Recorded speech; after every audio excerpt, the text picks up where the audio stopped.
Okay. Let's start.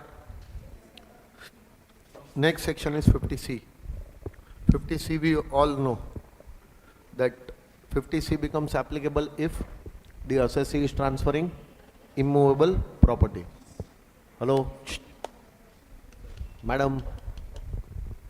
50C becomes applicable if assessee transfers immovable property. Yes or no? And immovable property is transferred for a sale consideration which is lower than its stamp duty value. So if stamp duty value of the property is 40 lakhs and the sale consideration you are showing that you are receiving the sale consideration of 30 lakhs. So in that case section 50C can come into picture. You have to see that the difference between the sale consideration and the stamp duty value. Difference between the sale consideration and the stamp duty value. If that difference is more than 10% of, then 50C will become applicable and the sale consideration will not be treated as your full value of consideration. Stamp duty value shall be deemed to be the full value of consideration. Yes or no? This is very easy also and very important also. Now see, there are some important points which you need to remember. Here, for the purpose of section 50C, you need what? You need to compare your stamp duty value with the amount of, now this stamp duty value should be for which date? As on the date of sale agreement or as on the date of registration, because actual transfer takes place on the date of registration. Actual transfer takes place as on the date of registration. See, always there will be two dates. One will be the sale agreement date. So first buyer and seller will enter into sale agreement. Yes or no? And after the conditions of the sale agreement are satisfied, buyer has given the consideration, seller has given the possession, everything happens properly, then that sale agreement gets registered. Registered on the name of buyer. So sale agreement gets registered. That date will come later on. Now this stamp duty value, the authorities, stamp duty authorities changes this stamp duty value over a period of time.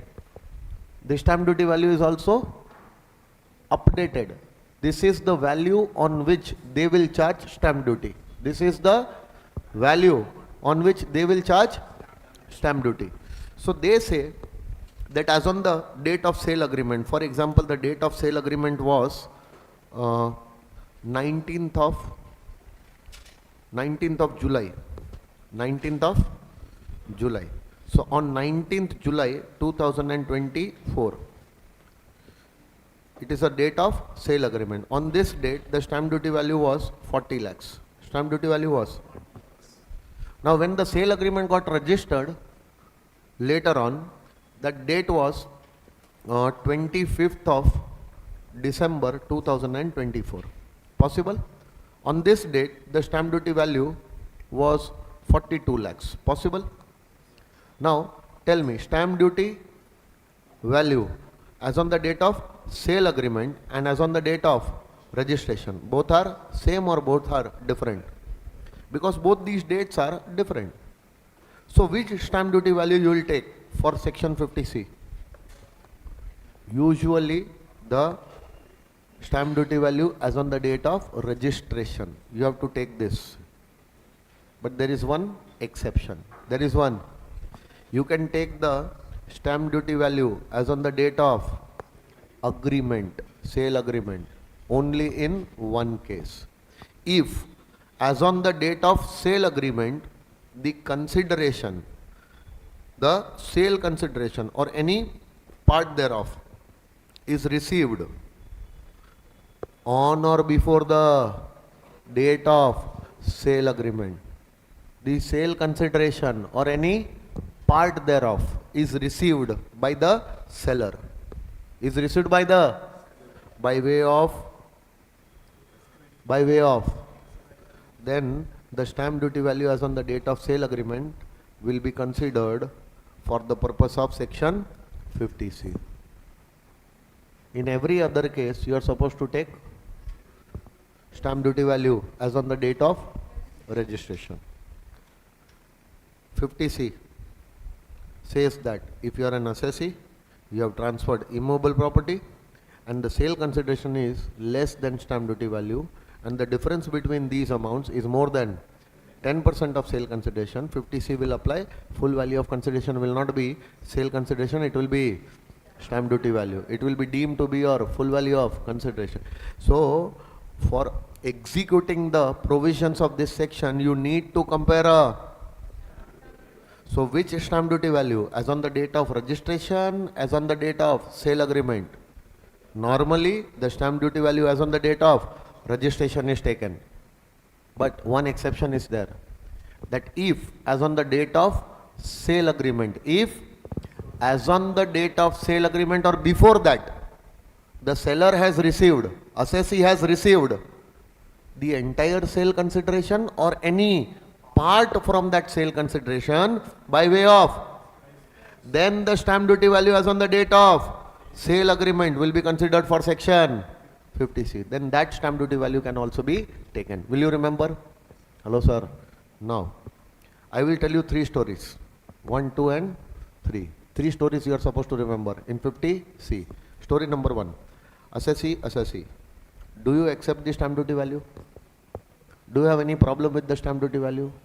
Do you think that the stamp duty value is not okay?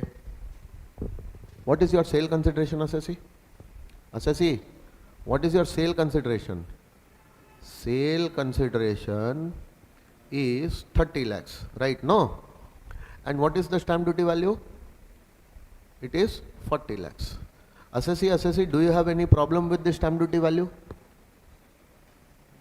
Assessee, do you have any problem with the stamp duty value? Do you think that the stamp duty value will be some other amount? You are not happy with the stamp duty value? No.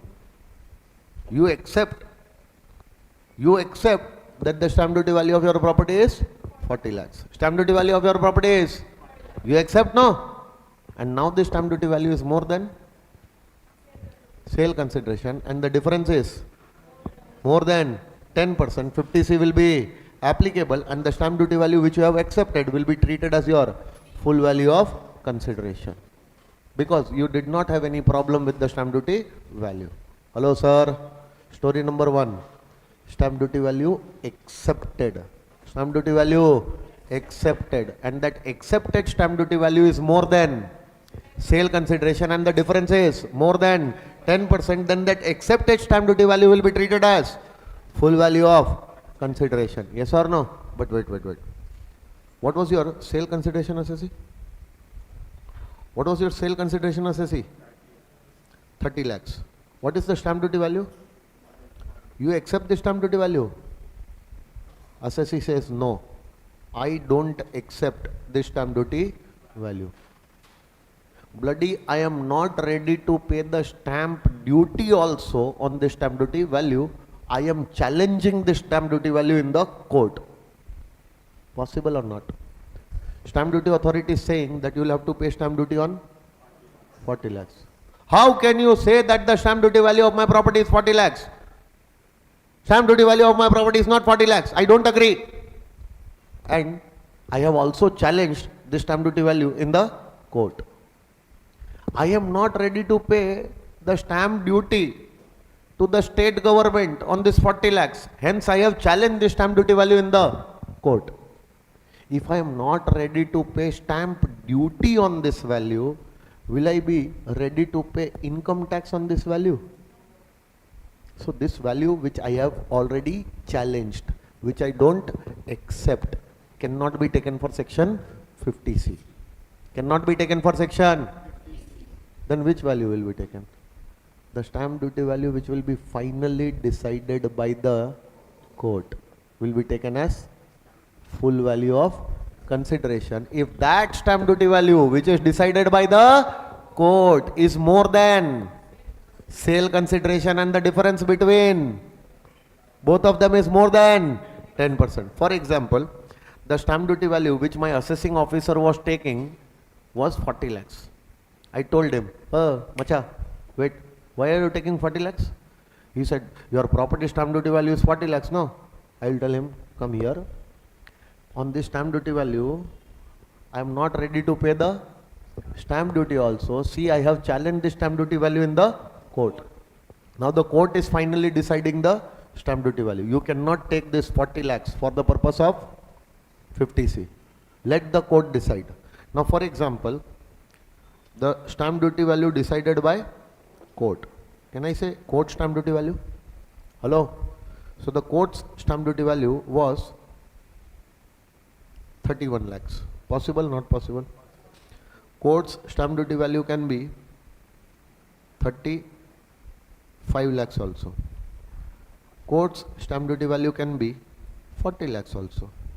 Court can decide any stamp duty value. Whatever stamp duty value the court has decided will be considered for section 50C. Yes or no?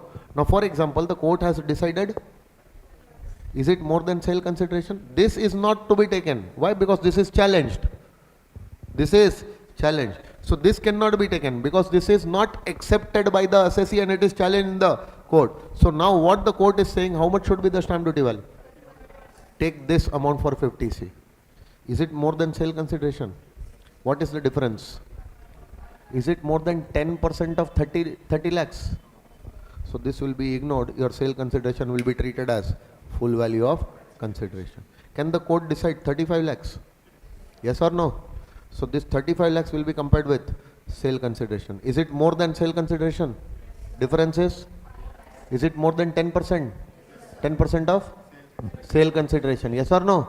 Then your sale consideration will be ignored and the stamp duty value decided by the court will be taken as full value of consideration. But now if the court is also of the opinion that the earlier stamp duty value decided was 40, that is okay. That is okay. So the court also decided 40. So this is the 40 lakh decided by the court. This amount is more than sale consideration. Difference is 10 lakh. Is it more than 10%? So this will be treated as full value of consideration. So if the assessee has not accepted the stamp duty value adopted by the registration authorities, as the same is challenged by him in the stamp duty value, so challenged, meaning this amount cannot be considered for section. Stamp duty value finally decided by the court shall be considered for 50C. I am talking about this amount. Yes or no? And if the stamp duty value decided by the court is more than, and the difference between that stamp duty value and sale consideration is more than 10% of sale consideration, then whatever the stamp duty value decided by the court will be treated as full value of consideration. But what if the stamp duty value decided by the court is more than sale consideration, more than, but the difference is not more than 10%, then 50C will not be applied. Sale consideration will be treated as full value of consideration. Yes or no? Will you remember? Now remember this story number 3. This is very important. And usually many times in the examination this particular case is asked. Okay. Now assessee, do you accept the stamp duty value? Assessee says no. Oh, so you have challenged the stamp duty value in the court? No. You neither accept nor you have challenged. Wow, wonderful, wonderful assessee, wonderful. So assessee, how much was your sale consideration, assessee? Assessee, how much was your sale consideration? It was 30 lakhs. Oh, very good, very good. And what was your stamp duty value, assessee? 40 lakhs, 40 lakhs. So you accept this 40? No, I don't accept. Oh, meaning you have challenged this in the court? No. I have not challenged also in the court. So then you are in story number 3. And now the assessee is telling the assessing officer. Assessee is telling that assessing officer, if you will take this stamp duty value which I don't accept and which I have not challenged, it will be unnecessary hardship for me and it will be an harassment from your side to the assessee. You cannot take this 40 lakhs as my full value of consideration. Why? Because the stamp duty value unnecessarily higher than the fair market value of my property. This stamp duty value is unnecessarily higher than my fair market value of the property was around 28-29 lakhs only. Fair market value of my property was 28-29 lakhs only.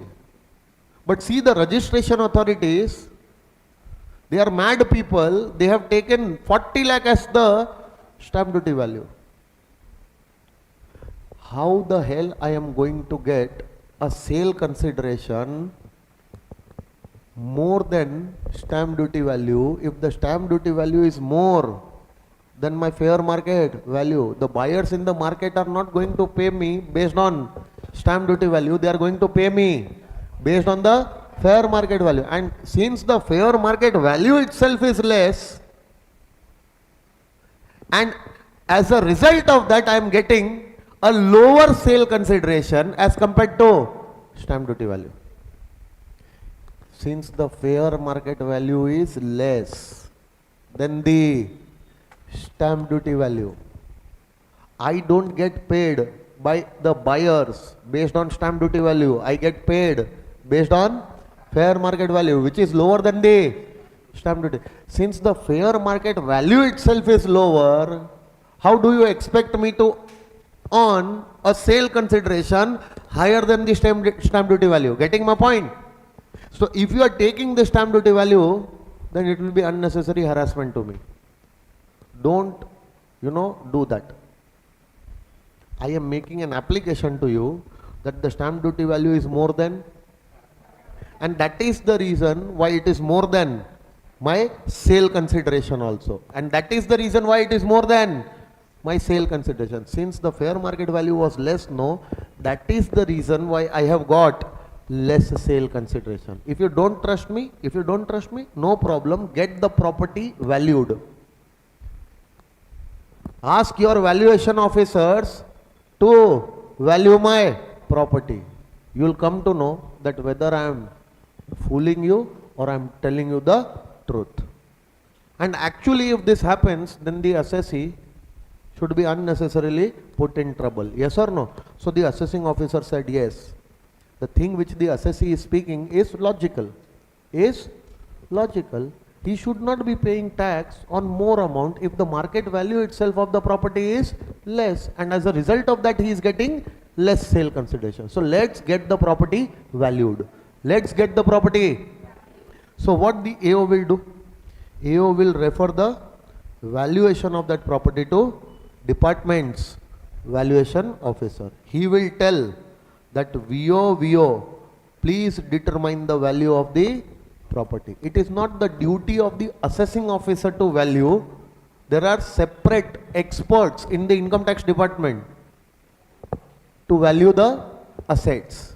So the valuation will be referred to some outside valuers, no, department's valuation officer. So valuation officer will now value the property. Yes or no? Now tell me, can I say VO will determine the value? This is VO's value. VO's determined value. Hello? Can it be less than 40 lakhs? Can it be less than 40 lakhs? Example, it is 38 lakhs. How much? Or it can be 29 lakhs also. Two possibilities, okay? What is VO's value? First case.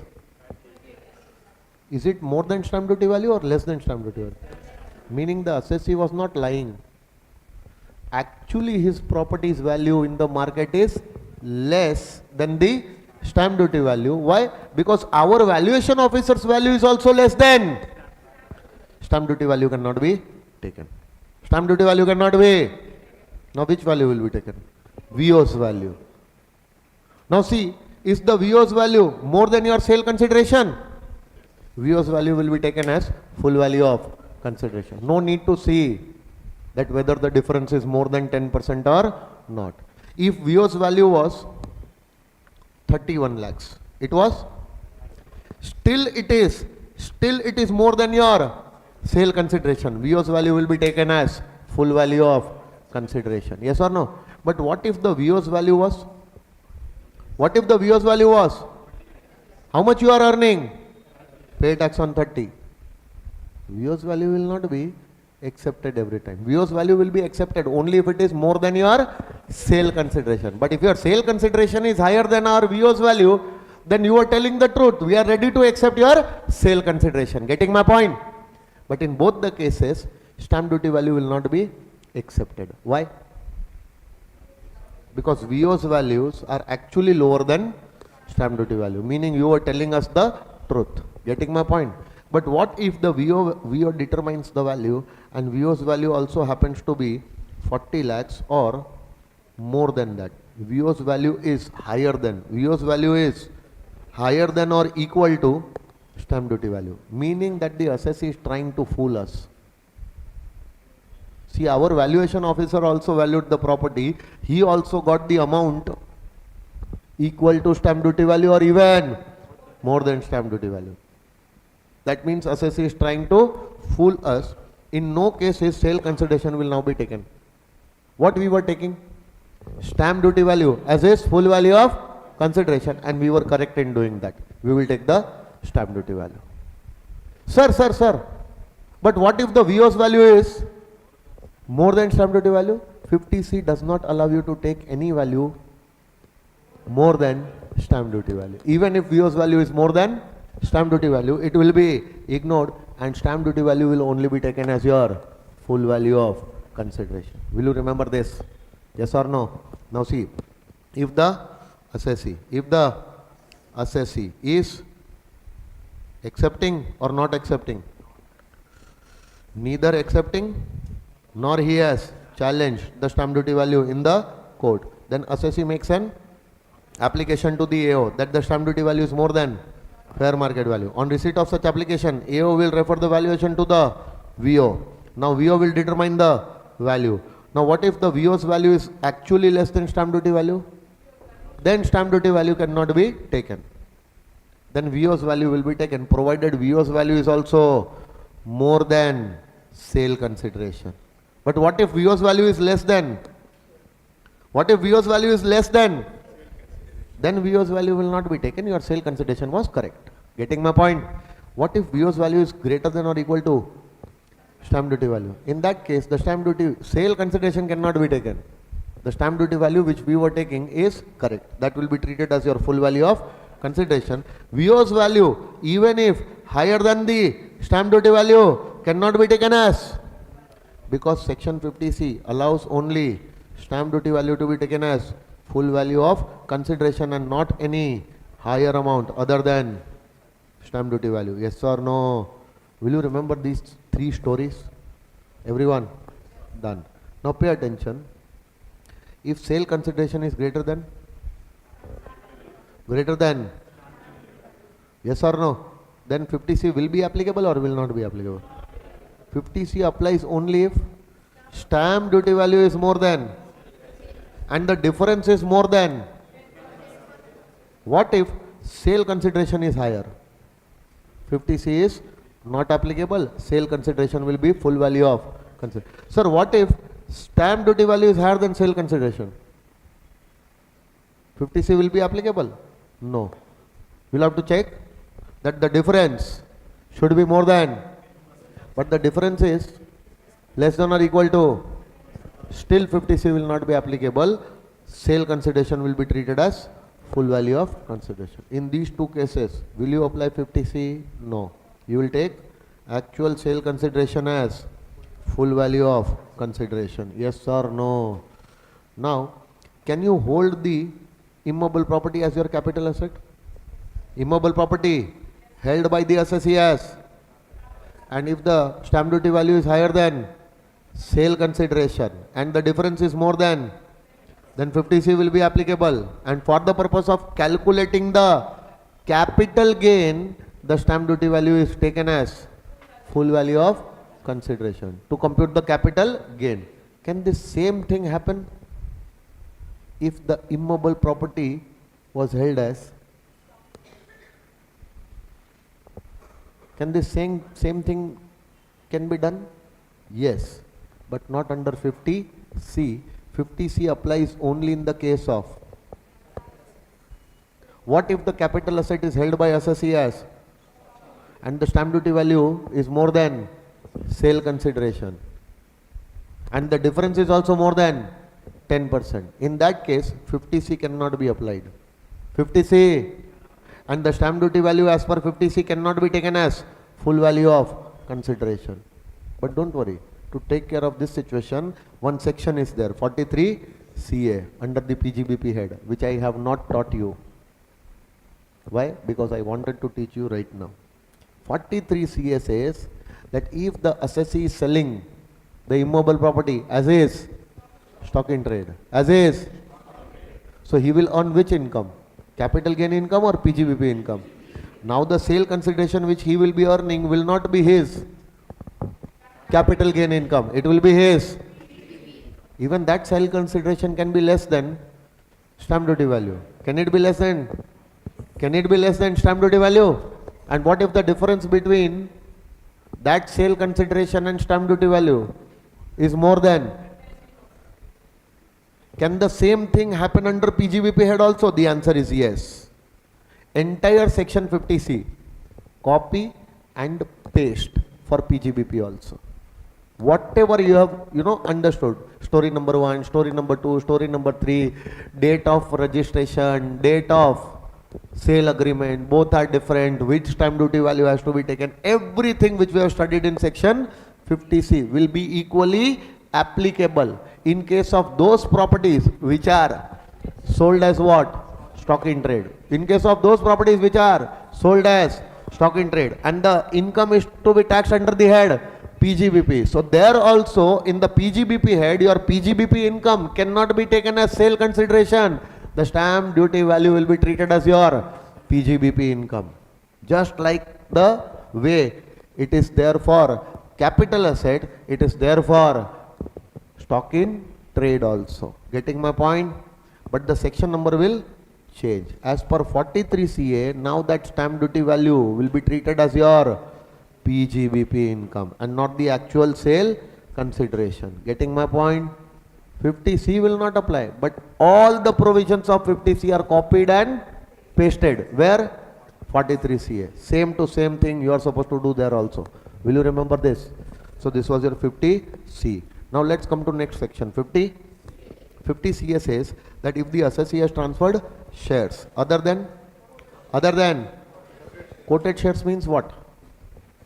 The market price of those shares is available, meaning these shares are actively bought and sold in the market and the market price of those shares is known. So such shares are known as quoted shares. Market price, market quote is available.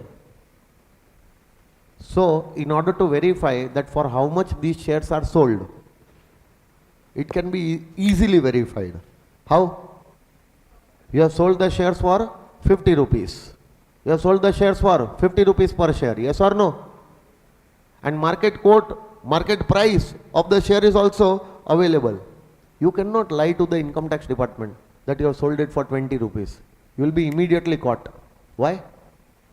Because the date on which you have sold for how much? 20. You are saying you have sold it for, as on that day the market price was 50. You will be immediately caught. You cannot lie about those shares whose market quotes are available. So usually what type of shares are quoted in the market? Listed shares, or sometimes unlisted shares are also quoted if they are traded on over the counter markets. For these type of shares you cannot lie to the income tax department because easily you will be caught. But what about those shares which are other than quoted shares?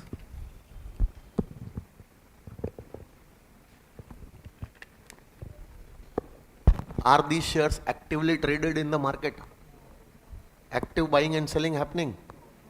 Market price available? Now whatever you will tell the income tax department, your assessing officer has to accept that. Why? Even if he wants to verify from the market, there will be no market price of these shares available. Yes or no? So the assessee used to fool the income tax department here. He used to sell these shares for 500 rupees per share, 200 rupees taken in check in the bank and 300 in cash. How much he has actually earned? But he will show that how much he is earning? 200. And he used to offer full value of consideration 200 rupees. Now that poor fellow, that assessing officer, he used to ask that for how much you have sold these shares? 200. No, the shares cannot be, these type of shares cannot be sold for, because looking at the company, balance sheet, valuing the shares, the value of these shares cannot be just 200. It will be more. But you are trying to lie that you have sold it for only 200. Getting my point? So the assessee says, yes, I have sold it for 500. Taken 200 in cash, taken 200 in bank, rest 300 in. Even then you cannot do anything. Try to prove. How will you prove that I have not sold it for 200, I have sold it for more? How will you prove? On the basis of what you will prove it? So you will have to accept whatever amount I am offering as selling price, as my full value of consideration. Getting my point? Assessees used to be this much fearless. 4 or 5 years back only, our government has woke up from the sleep. That bloody these things are also happening. And even after knowing that the shares are not worth 200, they are worth more, and still the assessee is showing less amount as full value of consideration, we cannot do anything. So what they did? They came up with section 50 CA and they said that assessee, are you transferring shares? Yes. Which shares? Other than quoted shares. Oh, market price is not available. So there is no evidence. There is? So don't worry. Assessee, the shares which are other than quoted shares, meaning not actively traded in the market, because of which no market price is available for such shares, meaning there is no evidence of the price at which you might have sold it. Yes or no? Then in that case, we will check your consideration. We will compare that consideration with the fair market value of these shares, which we will tell as per the income tax rules that how to determine this fair market value. So now, whenever you are coming to us and saying that you have sold the shares for how much?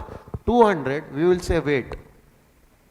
Because 50 CA has given the right to compare your actual sale consideration with a value which is not derived from the market, which is derived as per income tax rules. Now, as per the income tax act, income tax rules, there are valuation rules.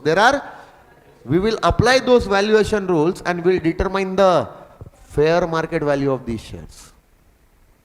And if you are showing a sale consideration less than this fair market value, then your consideration will be ignored and this fair market value will be deemed to be your full value of consideration. Now the fair market value will be determined on the basis of valuation rules. And valuation rule says that the value of these shares has to be determined based on the balance sheet. Balance sheet value, you know na? Intrinsic value of the share and all. Hello? Assets will be taken, liabilities will be reduced, then divided by number of shares. Per share value is 430 rupees. How much? So definitely you would have sold the shares for 430 or a higher amount. And how much bloody you are telling us? Only 200. Forget about your 200 now. We will charge tax on 430. Actually you have sold for 500. Charging tax on 200 is better or charging tax on 430 is better? Even though we'll not be able to caught you for the full amount, catch you for the full amount, but still charging tax on 430 is better than charging tax on 200. Getting my point? Still will not be able to charge tax on the actual amount which you are earning. Getting my point? But it is still better to charge tax on a higher amount as compared to your sale consideration, which was lower. Got it, sir? Hello, sir? So, before doing this, no, get the valuation of the shares done properly on your own. Value this, and even if you want to take some amount in black, take an amount over and above this fair market value in black. If you will take more amount in black, no, what will happen? You will end up showing less amount as sale consideration, and that sale consideration will be ignored and this amount will be taxable. For example, what was the value? What was the value? And how much? So don't take 300 rupees in cash. Don't take. Even if you will take 300 rupees in cash, 200 will not be accepted. You will be taxed on 430. So how much cash you can at the most take now? 70. Take 70, no. It's still better. Hello? Or take 60. Tell them that see, what is the value? 430. We received 440. Still they will accept. Still they will be happy. At least you are paying tax on the amount which is equal to the fair market value. We are happy with that. But anything lower than that, we will not accept. Many students will remember 50C. 50, logic is same only. If 50C is there in the exam, they will immediately recollect. But 50CA also comes in the exam. Usually it does not click at the time of exam. A question is given. Mr. Mohan is having 1000 shares of Aparichit Private Limited. Aparichit? Have you heard about such company like Reliance? Aparichit Private Limited is a listed company. Shares are traded in the market? No. The shares are also not traded on over-the-counter market. So the shares of Aparichit Limited are not quoted. Not? How many shares you are having? 1000 shares, which you acquired on 19th of December 2005. So date of acquisition 19 December 2005 for a cost of rupees 110 per share. How much was the cost? 110 per share. Now these shares were not quoted. They will not say that, because if they will use this word, you will come to know that it is a hint for 50CA. They will not use this word. The shares are not quoted. Okay. They will say that these shares are sold by the assessee. These shares are sold by the, in this year, previous year 24, 25, for rupees 800 per share. For rupees, sorry, 800 is too much, for 530 rupees per share. 530. However, the fair market value of these shares determined as per rules was 770 per share. 770 per share. Determine the capital gains. 2 marks MCQ. Determine the capital gains. 2 marks MCQ. And the nature also of that capital gain. Date of transfer is 20th September 2024. What will be? See, I have made a question, live question for you. What will you do? First of all, selling price. Selling price 530. Fair market value determined as per the rules. 770 is more than sale consideration. Sale consideration will be taken or will be ignored? So now in this case, to calculate the capital gain, 530 will not be taken, 770 will be taken as full value of consideration. Minus transfer expense? No transfer expense. 770 will be net consideration minus with indexation, without indexation. Depends on period of shares were purchased in 2005, sold in 2024. Period of holding is more than 24 months. Why? Because the shares are Aparichit Private Limited. Listed or unlisted? Unlisted shares. And this is the biggest hint that the shares are not quoted. The shares are not. Getting my point? So tell me, shares are unlisted. Period of holding is more than short term or long term. Cost was 110. Will be indexed or will not be indexed? Will be indexed or will not be indexed?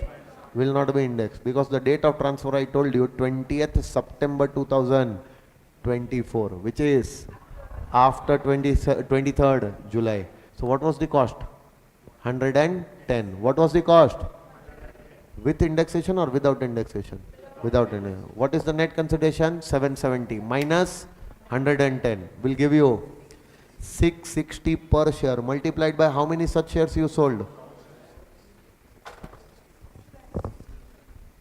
A, B, C, D. 4 options will be there. One of that option will be 660. Choose that option. 2 marks. Will you be able to do it? Sure, sir. 50 CA done. Now, you have some bonds or debentures. They are getting converted into shares. So, for example, in 15-16, you bought some bonds. What was the cost of these bonds?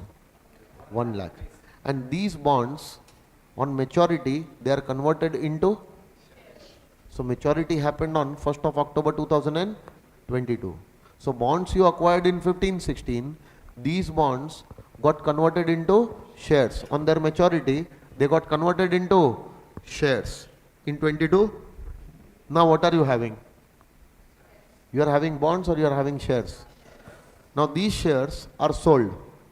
These shares are in 24. Will you compute the capital gain?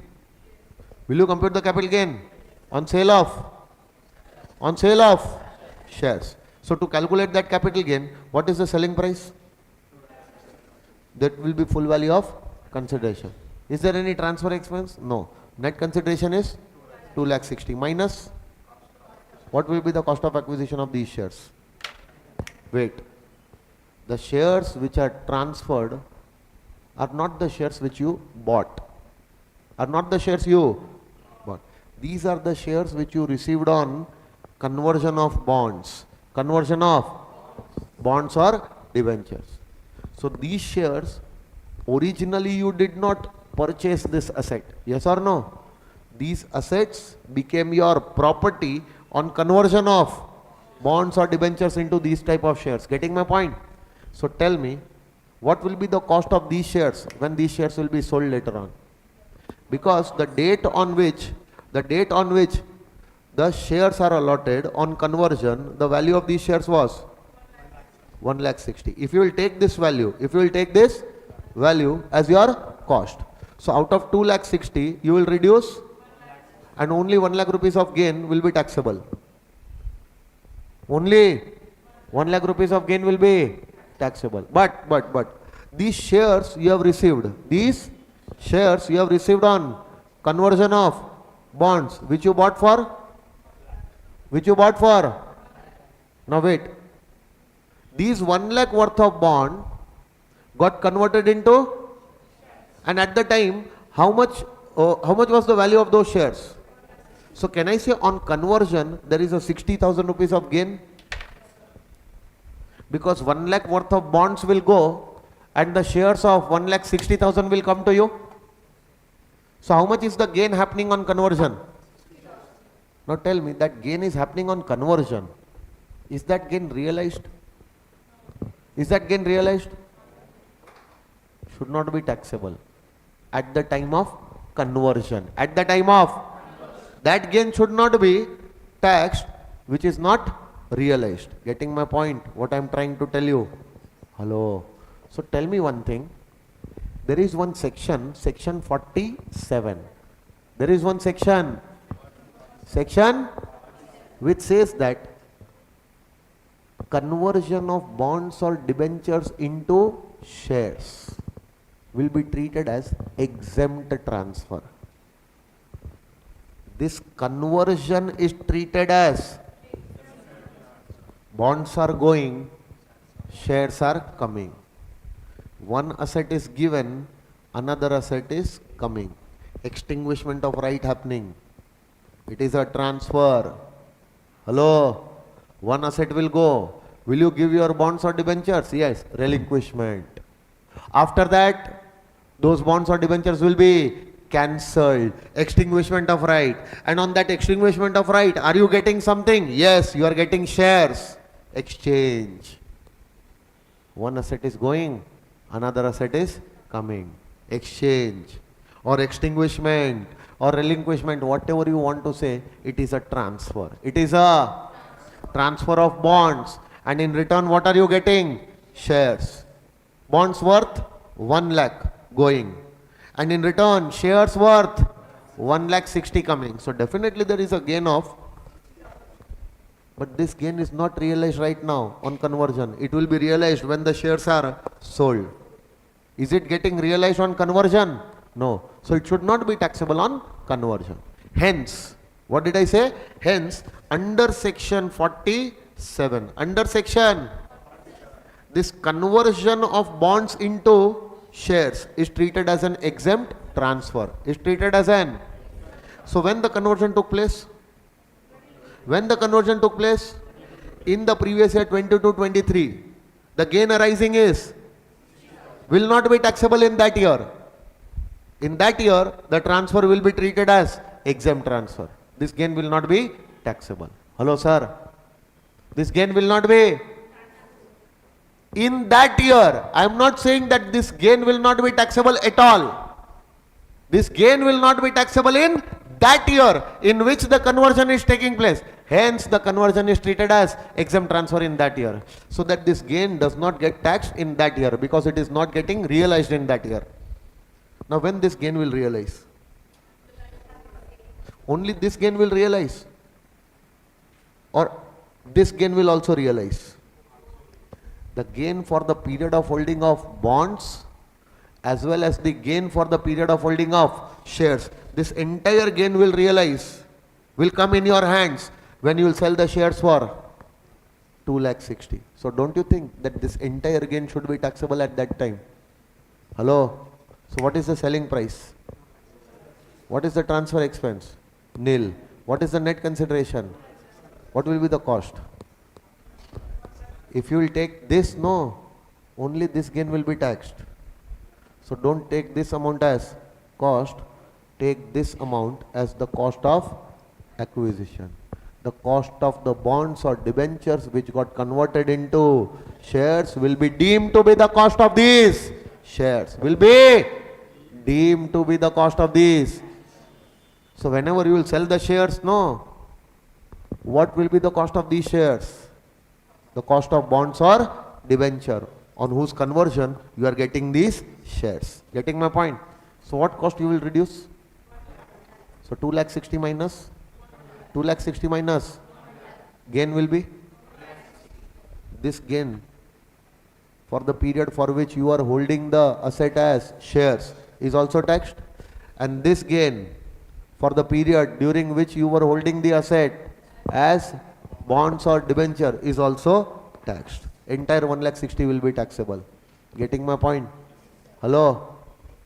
Gain for only this period is taxed, or this period is also taxed? Both are taxed, no? So it will happen only if the cost of the shares is 1 lakh, meaning the cost of bonds or debentures which is getting converted into shares shall be deemed to be the cost of acquisition of shares. Getting my point? Now tell me, cost you know. Cost you how much? 1 lakh. And if you are taking 1 lakh, the gain for this entire period is getting taxed. So don't you think period of holding should not be only this much, period of holding should also be starting from this to this. Gain only for this year is not getting taxed. Gain for this period is also getting taxed. So in the period of holding of your shares, the period of holding of the debentures prior to the conversion will also be included. So the period of holding will not be taken from 1st October to 9th of June. It will be taken from 1st October 2015 to 9th June 2024. This entire period will be taken as period of holding. Now check this period of holding. Is it more than 24 months? Because we are talking about shares. We are talking about, so for shares, the period of holding to be checked is 24 months. Yes or no? So is the period of holding starting from this to this? Did you understand how to take this from the beginning? Yes or no? Now tell me, is this period more than 24 months? So the shares are long term. So the shares are, now you'll have to do the indexation. Why? Because the shares are transferred prior to 23rd July. So now you'll have to do the, what is the cost of acquisition? Into CII of transfer year 24-25, which is 363, divided by CII of year of acquisition of shares or year of acquisition of bonds. Which year should I take? Why? Because if the gain for this period as well as this period, both the gain are taxable, we are taking this cost, we are taking this cost, yes or no? Hence the gain for this period and this period, both the period gain is taxable. Hence, we are taking the entire period, this period of holding as well as this period of holding, both the period of holding we are adding. So taking the indexation only for this period will not be logical. Taking the indexation for the earlier period will also be required. Yes or no? So indexation for earlier period will be available only if you divide the acquisition year 15-16 and not 22-23. So what is the cost? Into CII of transfer year divided by CII of acquisition year. Acquisition of shares or acquisition of debentures? Acquisition of debentures. So CII of 15-16. What is the CII of 15-16? What is the CII of 15-16? 254. 363 divided by 254. You will get 1,42,913 and the resulting gain will be long term gain. Yes or no? But wait. If in the same question, if I change some detail, the date of transfer 9th of August. 9th of, will it change my cost of acquisition? Cost of acquisition will remain same, 1 lakh rupees. Will it change my period of holding? No. Period of holding of shares will also include the period of holding prior to conversion. Yes or no? It will not affect my period of holding. So from this to this, can you see the asset is long term? Asset is, now indexation will not be taken. Why?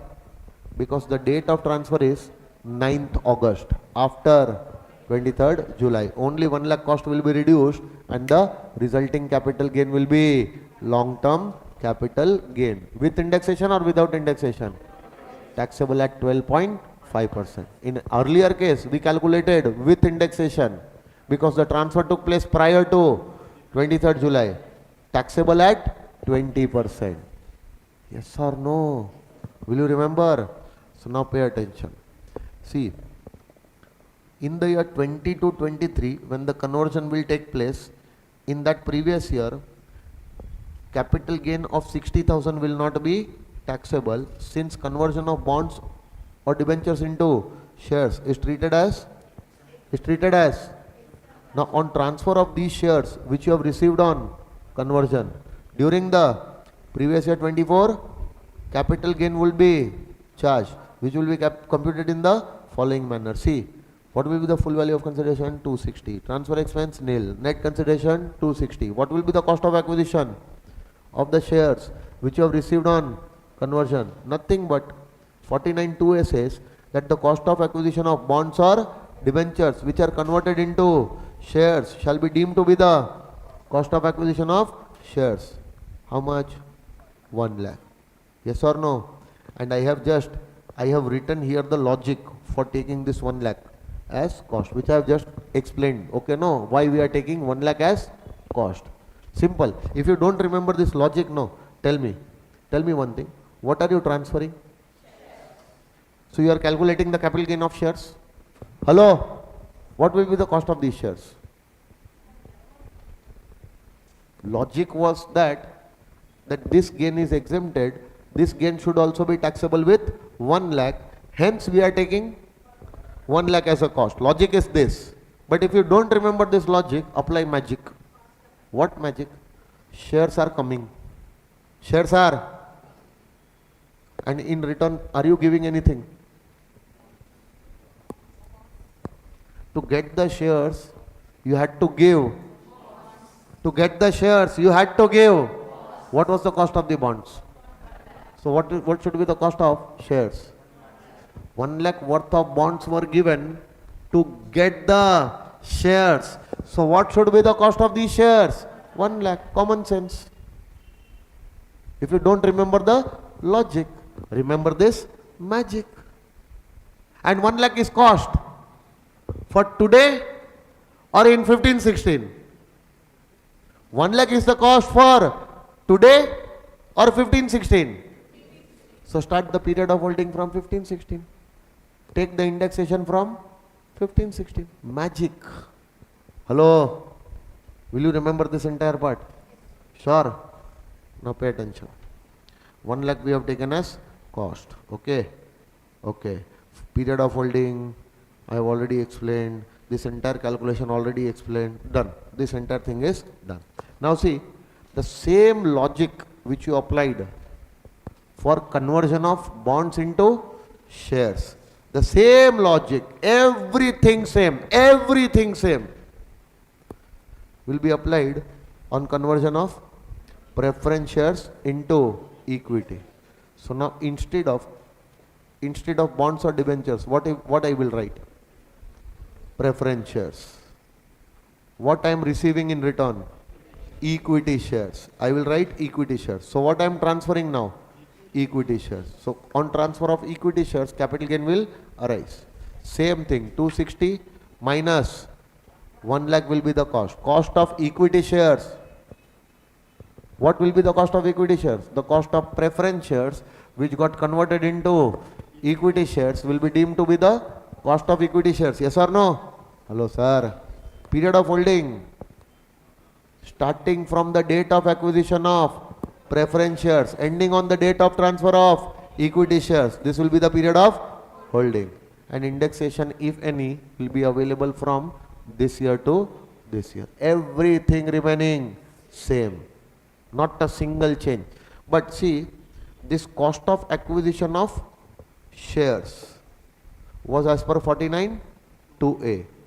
So cost of acquisition of equity shares on conversion of preference shares will be as per 49.2ae. Only this section will change. 49.2ae. Even if you don't remember the section, no problem. But please don't forget this concept. Will remain same. Yes or no? Pay attention. See here. Conversion of into same treatment as discussed above in the case of conversion of bonds or debentures into cost of acquisition of preference shares converted into equity shares shall be deemed to be the cost of acquisition of equity shares as per 49.2a instead of 49.2a you are going to use here. And in the case of preference into equity, you are going to use 49 2AE. Done.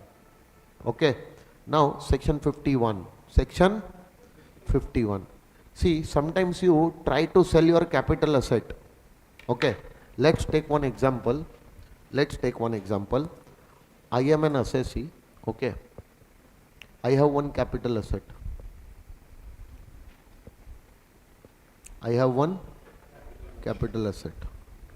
Now this capital asset I acquired in 2011-12, previous year 2011-12, and the cost of acquisition of this capital asset in my hands was 10 lakh rupees. I acquired for 10 lakh. Now this is Umang sir, okay? This is Umang sir. Now Umang sir, who acquired one capital asset in 11-12 for how much? Umang sir wants to sell this property.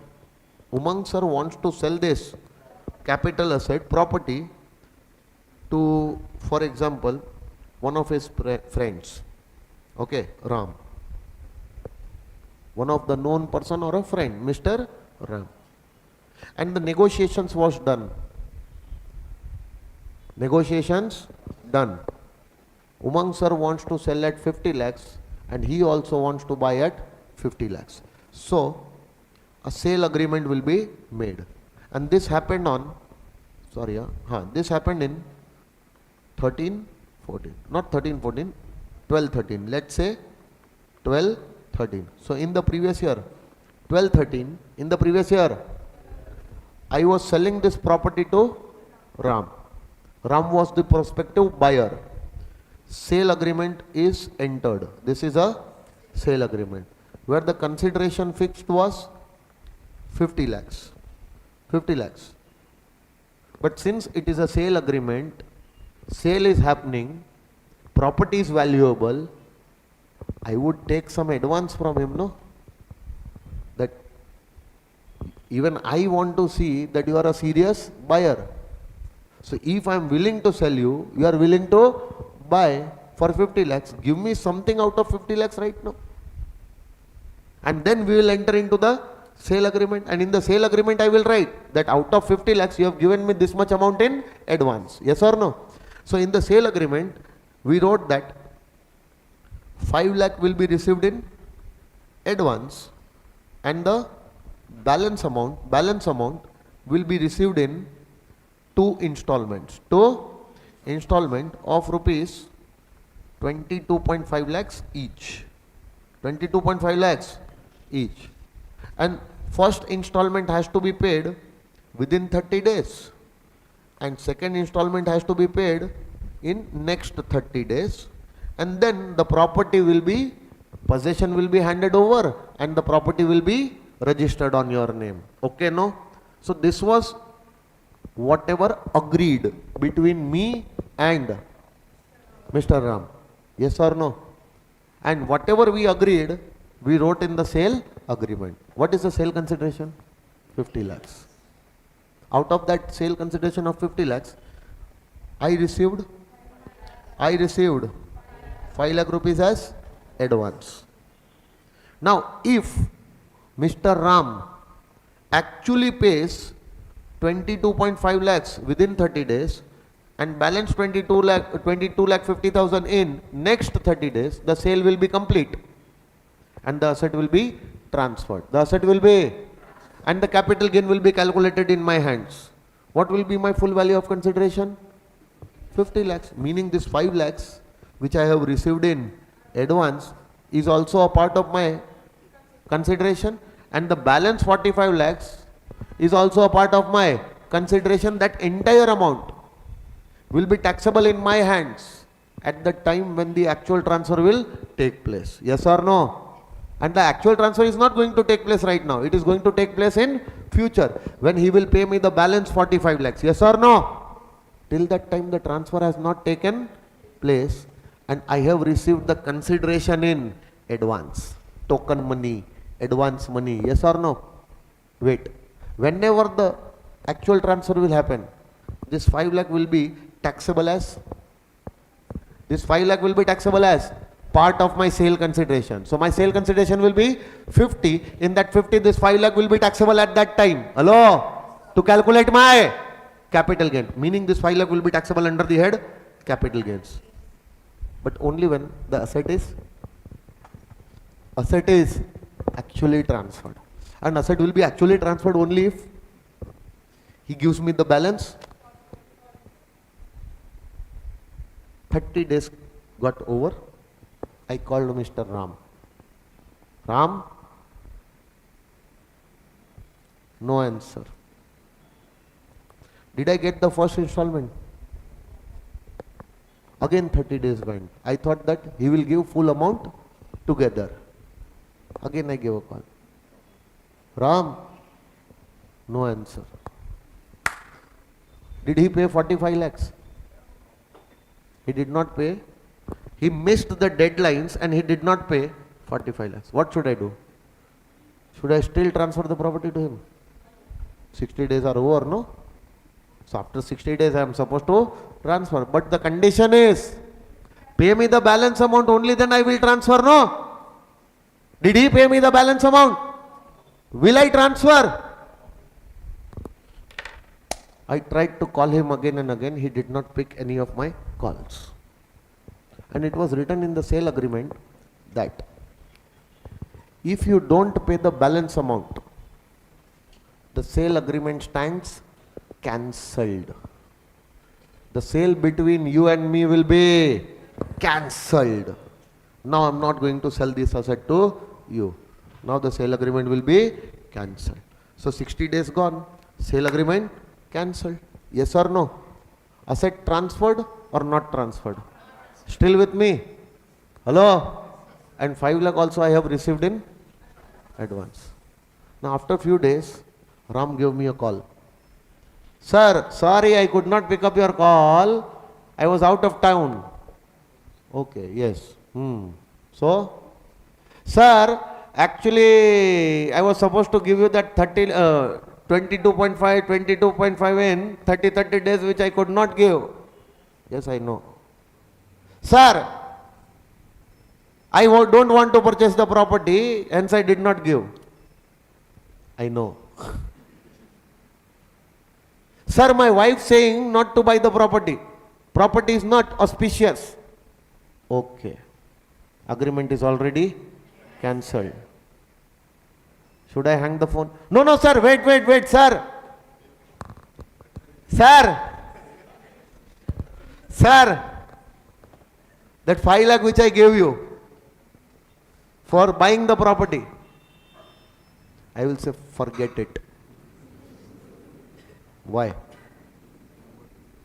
Because it was a condition in the agreement that if you will not pay the balance amount within time, even after saying that you have bought the property from me, now that 5 lakh which I have received as advance, I will forfeit. I will.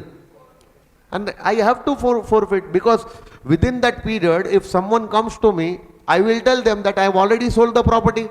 I have lost so many buyers. Many buyers were ready to pay the amount, pay the consideration and ready to buy the property. Everyone I denied, saying that I have already sold my property to Ram. Because already the sale agreement we had entered. And now you are not valuing the sale agreement. After some time, you are coming and telling me that you don't want to buy the property. I lost many opportunities to sell my property because of you. So take it as a punishment. And it will be written in the agreement that this amount will be forfeited. Yes or no? So if this amount is forfeited, advance money, token money for transferring the capital asset in the course of negotiations. In the course of negotiations for transfer of a capital asset, advance money, token money or by any name, some amount is taken. Yes or no? And if that amount is forfeited and transfer has not taken place, tell me, will this amount be taxable under the head capital gains now? No. But this was a consideration which would have got taxed under the head capital gain if the capital asset would have been transferred. Yes or no? But since the capital asset was not transferred, the part of consideration could not be taxed under the head capital gains. But the government wants to charge this amount under the head capital gains. So now what the government is saying, sir, you could not transfer the property now, but in future you will transfer the property? I said yes. Sir, in future one Mr. Shyam is there. Who is he? Shyam is there. Shyam. To Shyam I will sell the property. For how much? I am selling the property to Shyam for 60 lakhs. Actual transfer taking place, 60 lakhs. So the year in which I will actually transfer the property,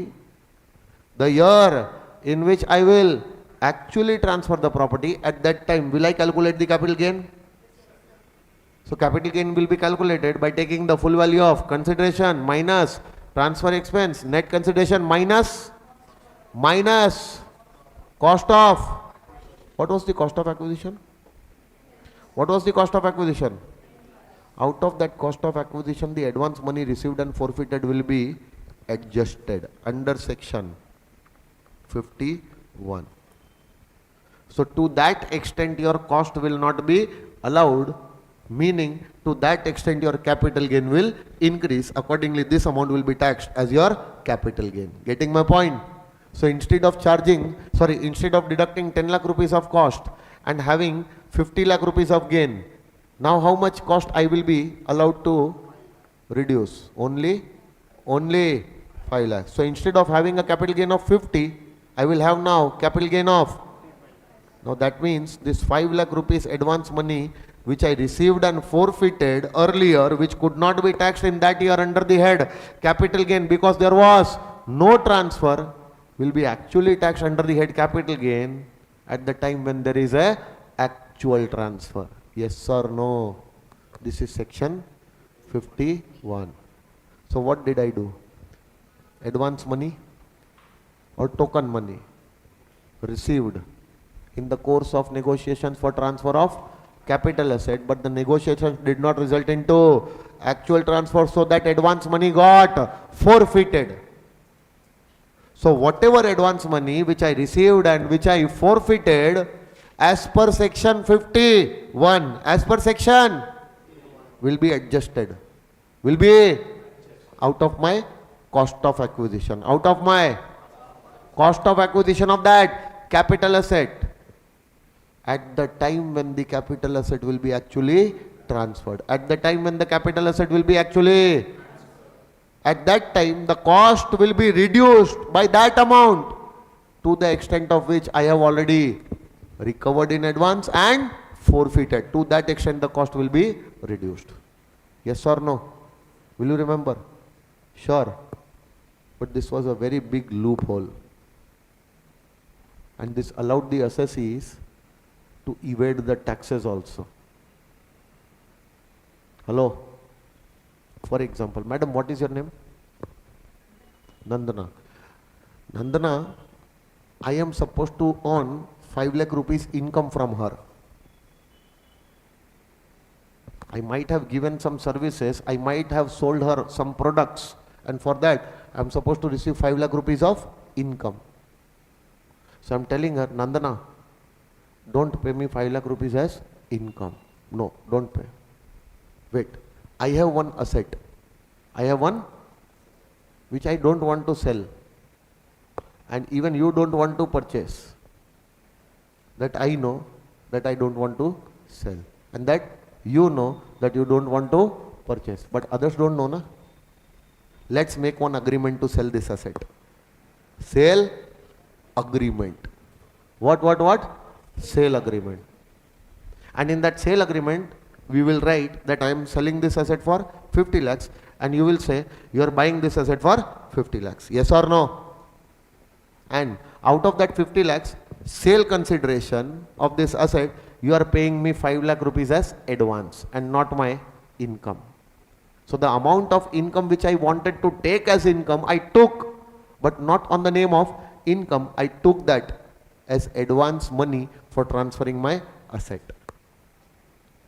Now I will tell her, don't pay the balance amount to me. I will give you some time. Don't pay the balance amount to me. I will try to give you a call. You don't pick up my calls. Agreement will be cancelled. 5 lakh rupees received, forfeited. Will it be taxable in my hands right now? Or it will be taxed when I will actually sell the asset? This asset will be always with me. I am not going to sell it. I am not going to sell it. 5 lakh rupees income received in the name of advance money, forfeited, and on that 5 lakh I have not paid tax right now, and I will never pay tax because I am never going to sell this asset. Or even if I will sell this asset, I will sell this asset after 10 years, after 15 years, after 20 years. What is the bloody point of charging tax on the income which you have received right now after 20 years? So this was a bullshit section. Which? Bullshit section. This allowed the assessees to take wrong advantage. Getting my point? And moreover, if the amount of income cannot be taxed right now, so what benefit will happen taxing it at the time when the asset is actually transferred, which might not come, or which might come after so many years. Getting my point? And for these many years the assessee will enjoy the income without even paying a tax on a single rupee. And after 10, 20 years, 30 years, whenever he will sell the asset, at that time this amount will be taxable. What is the point of such type of taxability? And this is also resulting into tax evasion. So what they said, Modi government came in 2014. First budget. With effect from, what did I say? 1st April 2014. With effect from? Right now. If the advance money is received and forfeited on or after, receipt and forfeited on or after 1st April 2014. Now that advance money received and forfeited will not be adjusted under section 51. It will be treated as your income, and it will be specifically taxable under the head IFOS in the year of receipt itself. Because no transfer of capital asset has taken place. So it is good that it is not getting taxable under the head capital gain or other heads. So it is very easy for us to now charge it under the head IFOS, because IFOS covers all the incomes which are not taxable under earlier 4 heads. Specific charge was created under the head IFOS, and under that specific charge one more income was added, that any advance money received and forfeited in the course of negotiations for transfer of a capital asset, where the negotiation did not result into actual transfer and the advance money was received and forfeited. Then if this happens, advance money is received and forfeited on or after 1st April 2014. So now this advance money received and forfeited will also be treated as income.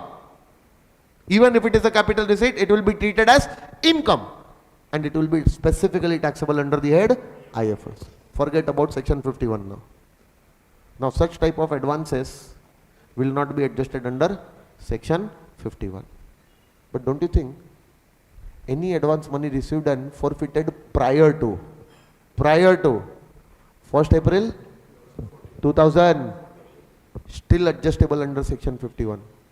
Still adjustable under section. Why? Because at that time they were not treated as income and not taxed under the head IFOS. So tell me, do you remember my case? Do you remember my case? When did I receive that advance from Ram? When did I receive?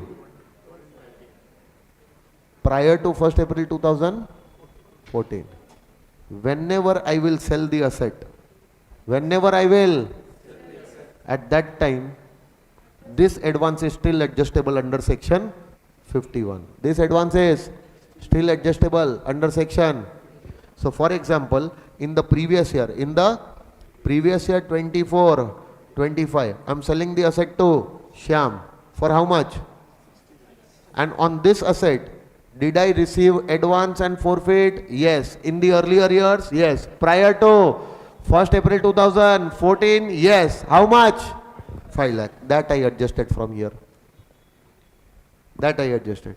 But remember, this is happening in 24 this year. But wait, in 18-19, in the previous year, I tried to sell this property once again to Mohan. And from Mohan, I received an advance of 1 lakh and I forfeited. I could not sell the property to Mohan at that time. Did I receive the advance and forfeited? In which year? 18-19. Amounting to?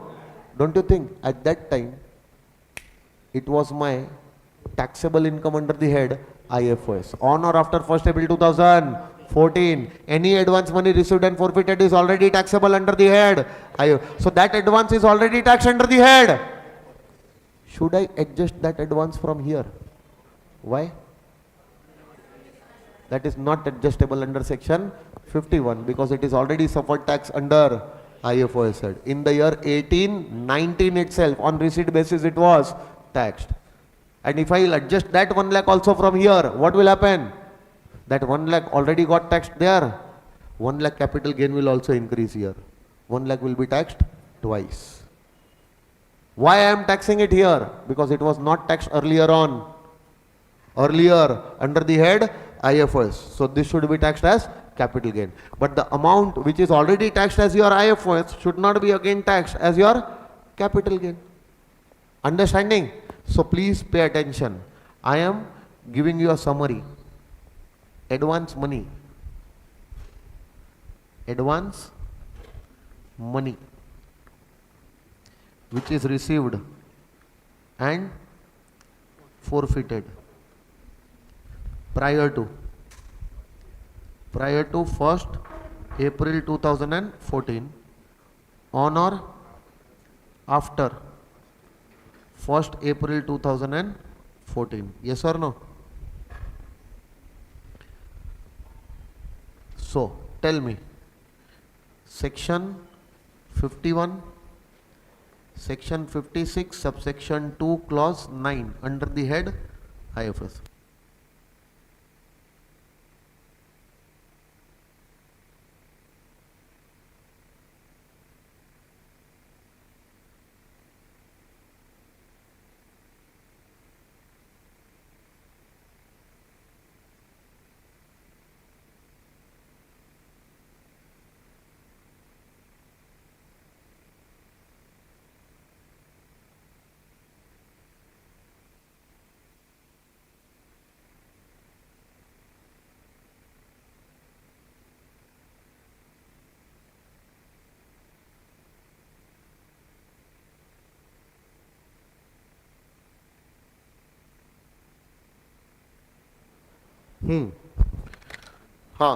Section 51 under the head capital gains and 56 to 9 under the head income from other sources.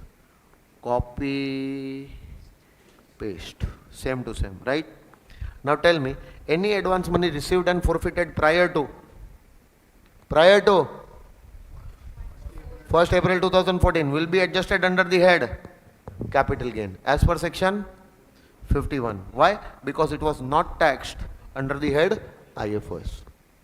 And any advance money received and forfeited on or after 1st April 2024 will be taxable under the head IFOS. Hence it is not eligible to be adjusted under section 51. So now the advance money which has already received and forfeited on or after 1st April 2014 and it has already been taxed under the head IFOS on what basis? receipt basis, in the year in which it is received, on receipt basis,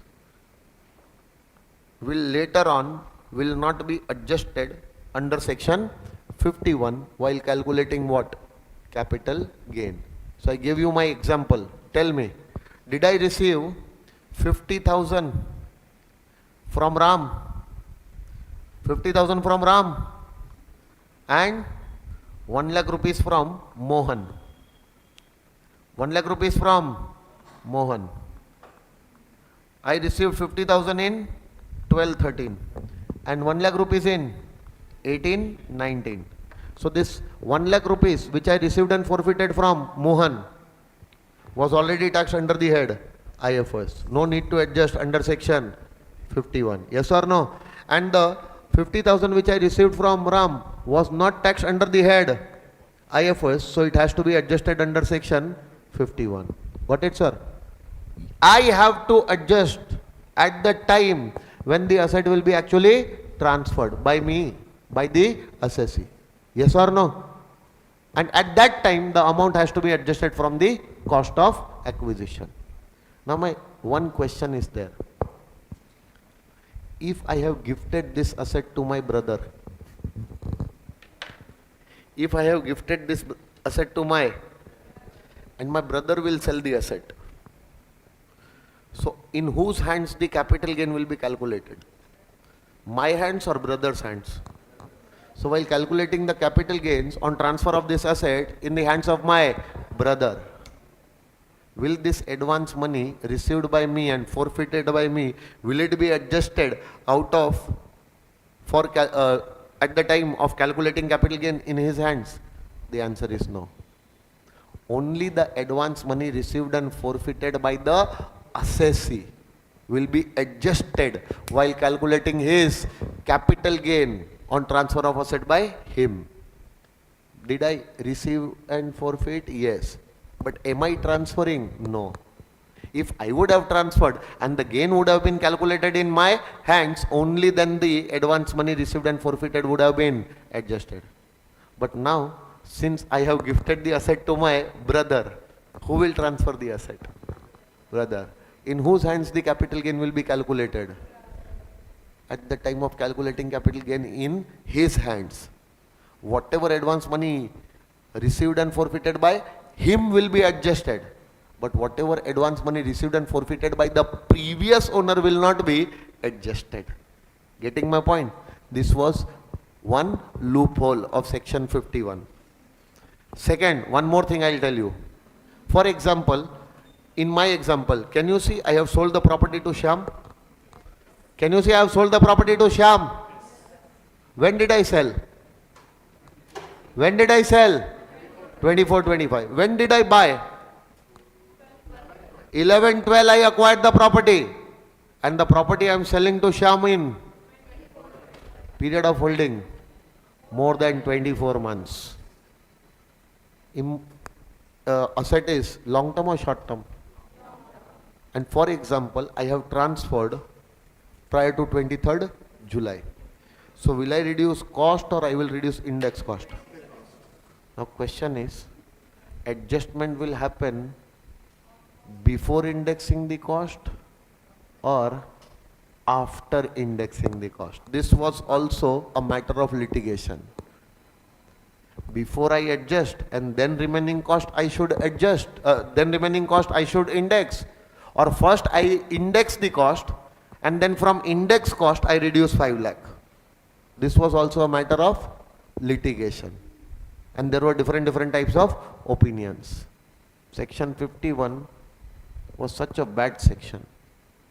But it is still there, so we have to read. Because there are certain advances which you might have received prior to 1st April 2014 and which are yet to be adjusted. For that, section 51 has to be still there. Getting my point? So what you will do? Come on, tell me. Will you first adjust and then the balance cost you will index? Or you will first index the full cost and then from that index cost you will adjust? First adjust from the cost. First adjust from the, because adjustment will happen from the cost of acquisition. It is given in the question. Nowhere it is mentioned that adjustment will happen from index cost of acquisition. So first adjust from the, and whatever balance cost remains, how much remains? 5 lakhs. Only that will be eligible for indexation. Yes or no? So section 51, adjustment will happen from cost. Balance cost will be index. And and the adjustment will happen only if in the hands of assessee. Only in the hands of assessee. At the time of transfer, of that asset, if assessee has himself received and forfeited any advance money received and forfeited by the previous owner, will not be adjusted out of the cost of the assessee while calculating his capital gains. Will you remember this? Sure. 51 is done. This entire part I have covered. Now, zero coupon bonds.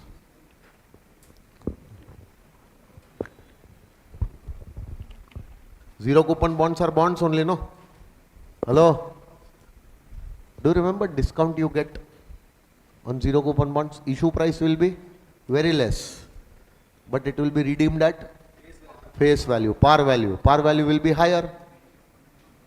Par value will be higher as compared to issue price, because issue price will be a discounted price. So tell me, zero coupon bonds is a capital asset or not a capital asset?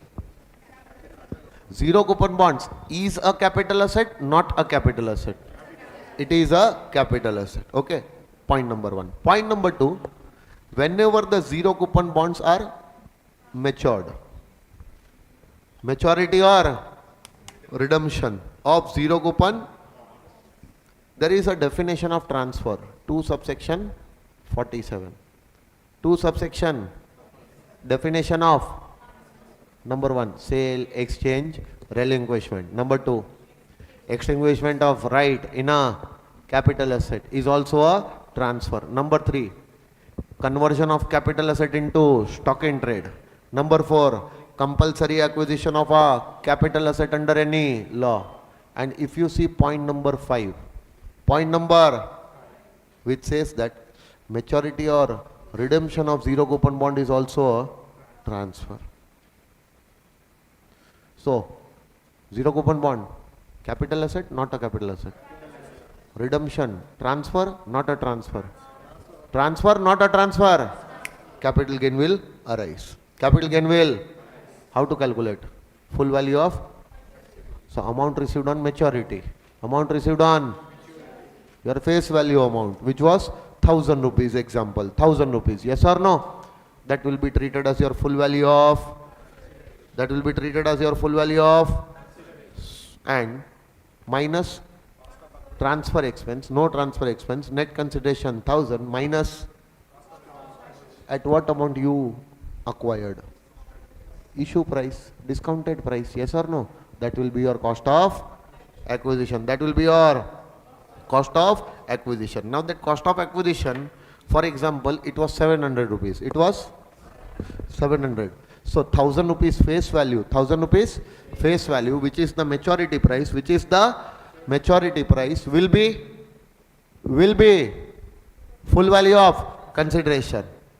Issue price or discounted price will be your cost of acquisition, and capital gain will be calculated. But resulting capital gain will be short term or long term? Depends on the period of holding. How much period of holding you will check? 12 months. Even if the maturity happens prior to 23rd July, transfer happens prior to 23rd July, or the maturity transfer happens on or after 23rd July, period of holding will be checked. 12 or less. Short term. Cost of acquisition to be indexed, not to be indexed. And if the period of holding is more than 12 months, cost of acquisition to be indexed, not to be indexed. Never indexation was allowed. Earlier also indexation was not allowed. Why? Any bonds, any debentures other than capital index bonds and sovereign gold bonds, for them there was no indexation. Do you remember that big chart I showed For what? Bonds and debentures. This zero coupon bond was covered there. All other bonds. All other bonds other than capital indexed bonds and sovereign gold, whether listed or unlisted, even if they become long term, indexation benefit was earlier also not available. Forget about right now, it is not available for any assets. For these assets, earlier also it was not allowed. When it was allowed for other asset, earlier not allowed. So what if the maturity happens prior to 23rd July? Will you index? No. Entire cost will be reduced. Will you be able to do it, sir? Hello, sir. Now 50D. 50, consideration for transfer of a capital asset. If that full value of consideration cannot be ascertained or it cannot be determined, then the assessing officer has a power to take the fair market value of such capital asset as full value of consideration. For example, I have one asset, two asset and three assets. All assets are purchased at different dates. Different date of purchase, different cost. For all of them are available. But first asset, second asset, third asset. All the three assets together I am selling for 5 crores. I don't know for which asset how much full value of consideration I have taken. So can there be capital gain calculation separately for all these assets? No. Why? Because separate full value of consideration cannot be ascertained, cannot be determined. In that case, fair market value of each capital asset can be taken as full value of consideration. Yes or no? Capital gain has to be calculated. And if you bloody take entire consideration of all the assets together and telling us that I don't know that for which asset how much consideration I have taken, that is not going to help you out. Still the capital gain will be calculated and assessing officer has full power to take fair market value of the asset as full value of consideration. 50D gives that power. Will you remember this? Hello? Now wait. Do you remember I told you that if you have acquired the asset by way of modes specified under section 49(1), like gift is there, will is there, inheritance, there are many modes which are specified under section 49(1). From any of those modes, if you have acquired the asset, what will be your cost? Cost to previous owner. Cost to will be deemed to be cost of acquisition in the hands of assessee. Will be deemed to be the cost of acquisition in the hands of. But wait. What if you don't know the cost of previous owner? What if you don't know the cost of previous owner? At what cost previous owner acquired the asset? You don't know. Then 55(3) will come, which says that cost at which the capital asset was acquired by the previous owner is not known. Then the fair market value as on the date of acquisition by the previous owner, that fair market value can also be taken as cost of previous owner, and that amount as per 49(1) will be deemed to be the cost in the hands of assessee. Now cost of previous owner is known. It was not known, so the fair market value can be taken as cost in the hands of previous owner. Fair market value when the previous owner acquired the asset. So you will have to check that when previous owner acquired the asset, okay, 2011-12. At that time, what was the fair market value? Definitely, he would have incurred this much amount as cost. So what should have been the cost of your previous owner? Fair market value. If actual cost is not available, then fair market value at the time when the asset was acquired by the previous owner, that amount will be treated as his cost. And as per 49(1), that you can take as your cost to previous owner. Got it, sir? And this is given in 55(3). Yes or no? Now after the break, we are going to start with section 47 and we'll end the chapter. Only 2-3 parts are remaining. 47 is very easy. 1 and 2 transactions I have to discuss in section 47. Other than that, entire section 47 is time pass. But two transactions are very important that I will discuss. Okay, then exemptions are there, and then tax rate. So in the next part of the lecture, we are going to finish with this, and we are going to start with IFRS. Okay, take a break, 45 minutes. Lunch break, 45 minutes. Will you be able to take lunch in 45 minutes? No, you have to feed others. Not sufficient time for yourself.